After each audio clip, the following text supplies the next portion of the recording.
চতিয়াৰ মালৰগাঁৱৰ শিৱ মন্দিৰত নিশা চুৰিকাণ্ড লুটি নিলে মন্দিৰৰ ভিতৰত থকা দানপাত্ৰৰ লগতে বহু সামগ্ৰী পুৱা মন্দিৰৰ দুৱাৰৰ তলা ভাঙি থোৱা প্ৰত্যক্ষ কৰে ৰাইজে স্থানীয় ৰাইজৰ খবৰৰ ভিত্তিত ঘটনাস্থলীত উপস্থিত আৰক্ষী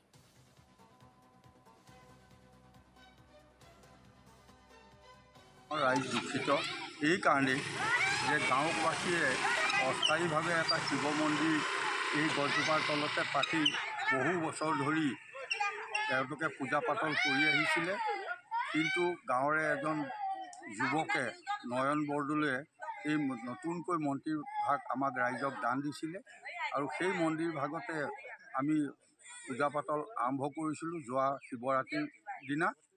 আৰু আজি এমাহ পূৰা হৈছে আৰু এই মাহ পূৰা হওঁতেই আমাৰ ইয়াত থকা মন্দিৰত থকা সকলো সা সম্পত্তি চোৰে যোৱাকালি ৰাতি লৈ যোৱাত আমাৰ গাঁওবাসী ম্ৰিয়মান হৈছে।